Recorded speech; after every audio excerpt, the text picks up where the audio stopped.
Hello and welcome to the Daylight Midnight Show.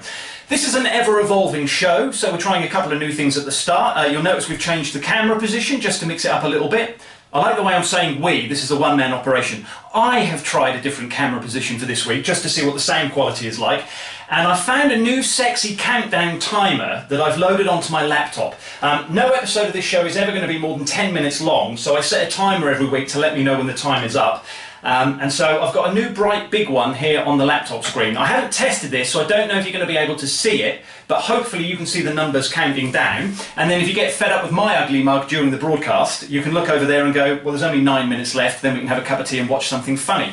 I'm going to try and not watch it because I feel under enough pressure as it is without having the time ticking off beside me. So let's activate the Gregometer. We do this every week to give you a clue about what kind of show it might be. This is a very technical scientific device. Invented by brainiacs in Bristol. This measures my sweat output from my glands, my pupil dilation, the rate that my brain is working at. It mixes that in with the atmosphere around me, and it will give you a one-word phrase that sums up the kind of mood I'm in and what kind of show you might have today. And it beams that onto the display cabinet behind me. And this week I can tell you the word that the Gregometer is using to sum up me is stiff. Don't get excited, it's not that kind of show. This is in relation to my body, particularly my back, which you're going to come back to. It's a bit of a theme for this week's show. Bit of feedback from last week, thanks to Liam for this. The squeak from the water bottle, as I said prostate, was comedy gold. Last week I was talking about, men of a certain age and not being able to last through the night without pain from the prostate. While I was doing that, I was screwing the lid on a water bottle, and apparently just as I said the word prostate, it went comedy gold. You see, I spend all week trying to come up with stuff that's funny and failing, and then something happens by accident and it's the funniest thing in the show every week. Now, this is something new. I'm going to call this the Seagulls Update. A few weeks ago, I think it was episode 4, I decided that because Norwich had been relegated from the Premier League, but because I still like to follow Premier League football, we needed an official team of the Daylight Midnight Show. So I did a little online survey, and the team it gave me was Brighton and Hove Albion. So I have printed out, probably illegally, this from the Brighton and Hove Albion website, which is their official team emblem. So we'll have that on display every week from now on, and I'm going to do a little update of what's been happening with the team, about which I know nothing. So, this week's update from the world of Brighton and Hove Albion FC. They've let defender Shane Duffy join Celtic on loan. He has called it his dream move. Striker Glenn Murray has also gone out on loan. He's dropping into the Championship to play with relegated Watford.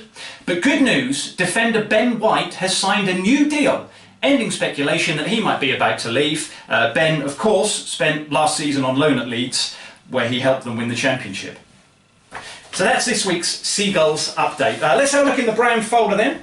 This is my little carry case that I keep with me at all times, and during the week I jot down little notes of things I've noticed, things I want to talk about. And then I open it on a Friday and we have a look at it together. Now this week, I'm going to rip it out, it's all about outfit roulette, which is something that I mentioned last week, and I'm going to start doing. I've worked on it a little bit more. Now this is very, very rough at the moment, as you'll see. I will print this up better and have it next week, but I don't like picking clothes.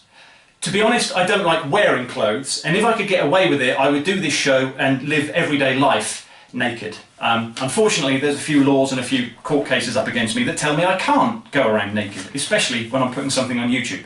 So what I've done, I've decided, instead of me having to decide every week what I'm going to wear, I'm going to leave it up to the fates. I'm going to let the dice decide. So, I have 3 dice, and what I've done is I've written 3 lists, numbered 1 to 6. The first column is in relation to jackets or jumpers. The second column is in relation to shirts or t-shirts. And the third column is a sort of accessories. So it could be ties or sunglasses or a baseball cap or different glasses that I might wear. So at the end of every show, I'll roll 3 dice. 1 dice will correspond to each column, and I will randomise what I'm going to wear, and then I will wear that outfit the next week. I'm going to call it Outfit Roulette. Obviously it's to do with dice rather than a roulette wheel, so I should call it something else. But Outfit Roulette, I think, sounds a lot better than Outfit Yahtzee. So we're going to go with Outfit Roulette. So I'm going to do that at the end of the show, and then when that combination has been worn, one of the items will be removed from the list so that that combination can never turn up again. Or at least for a while, when I've got a chance to go around some charity shops and buy some more clothes. So we might do that at the end of the show, time permitting. But let's go back to the main theme of this week, which is my back. I've had a bad back for years. I know lots of people who also have a bad back, and it's from an accident years ago, but you know, the pain and discomfort levels change week to week. So I'm quite often looking for new ways to look after myself. You know, should I use an ice pack or a hot water bottle or a combination of both, one followed by the other, both together? Should you take painkillers or not? And you know, there's a lot to think about. So with the joys of the internet, you can find all sorts of little homemade ideas. And I've noticed that the further back you go in time, the more bizarre some of these suggestions are. This all started this week when I found one from 18th century Surrey, which was a well-respected physician said the cure for a bad back was to lay out in your back garden, and as soon as you heard the first cuckoo of spring, you roll over 3 times and you'll never have a bad back again. Now, 2 things. Number 1 is that's ridiculous. Number 2 is it's currently September, so if I've got to wait for the first cuckoo of spring, I'm going to be laying out there a long time, and that's going to be even worse for my back. Now, I have no doubt that in the future, people are going to look back on things that we do with medicine nowadays, and they're going to laugh their heads off at us. So I think, why shouldn't we do that now to people in the past? So I've had a little look around, and I've found some genuine medical recommendations from centuries gone. Now, they're not all to do with the back.